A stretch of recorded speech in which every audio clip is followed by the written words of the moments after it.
ba yan? Hirap naman kumita ng pera.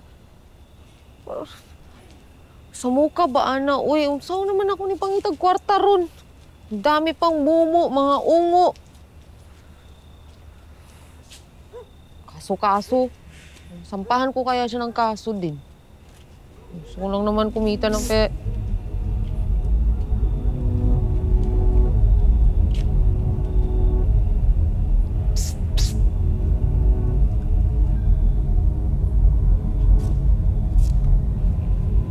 Alma.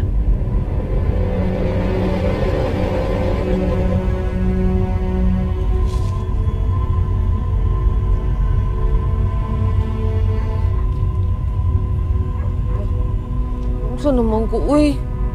Nagkabaan na ba ko? Ba't akong nakakarinig ng mga tao? Ginoo ko, nakakaon man ko. Kumain naman ako Alma. kanina.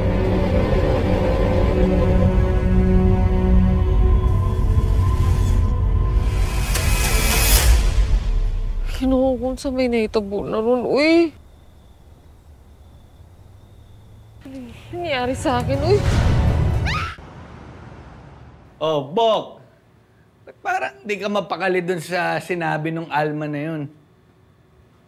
Di, Bok, nagulat lang talaga ako. Di ako makapaniwala eh. Parehong-pareho yung mga detalyeng sinabi niya.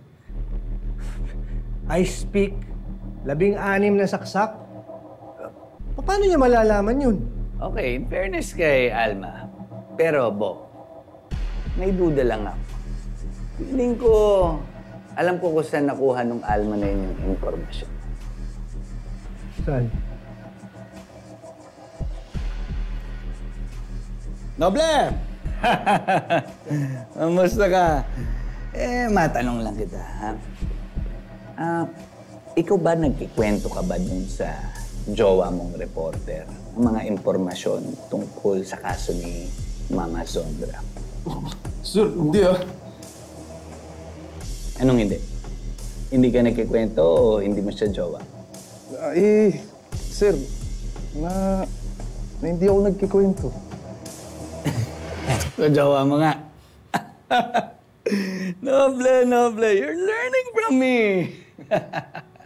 Oh, paano ngayon yan, Bok? Eh, hindi naman pala sinabi ni Noble. Paano malalaman nung Alma yung laman ng files ni Mama Sondra? Paano niya masasabi yun?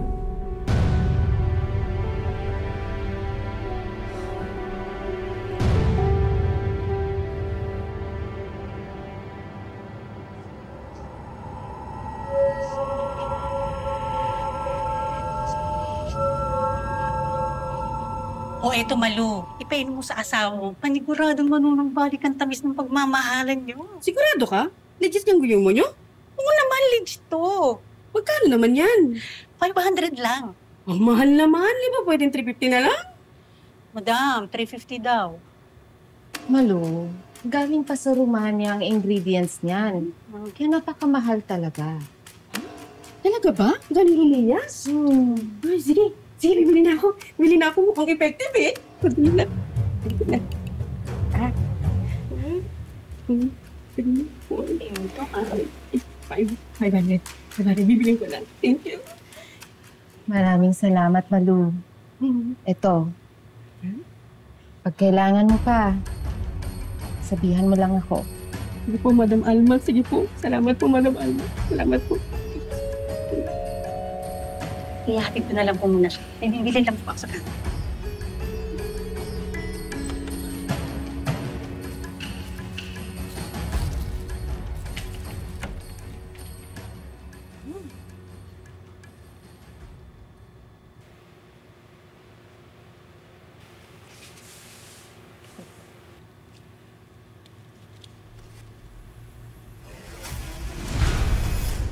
Alma, tulungan mo ko. Kailangan mahuli yung killer. Baka makapatay pa siya ng iba.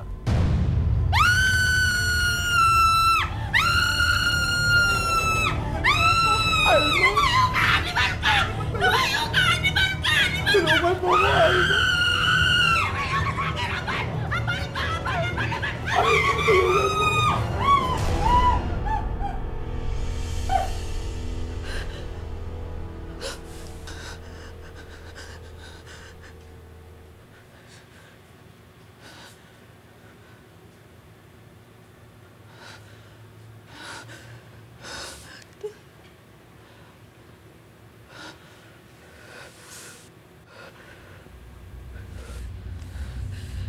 Ginoo ko.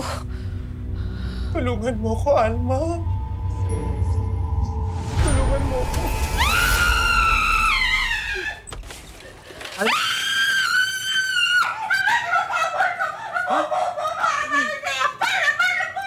Ano yan?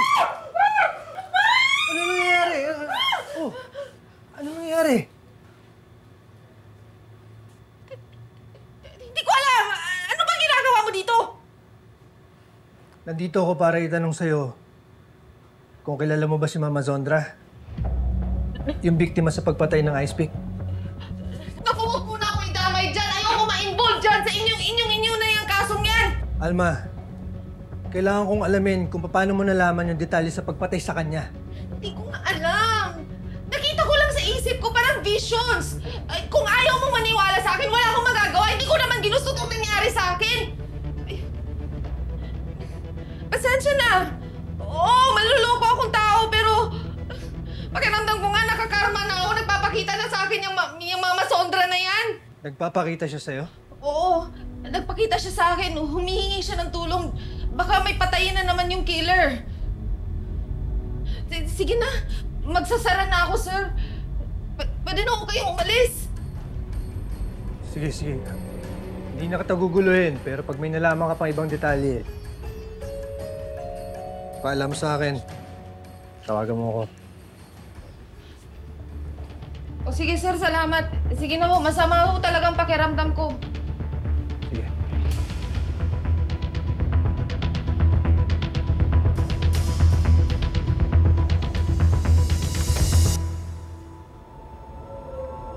Mama Sondra, huwag ka na magpapakita sa akin, ha?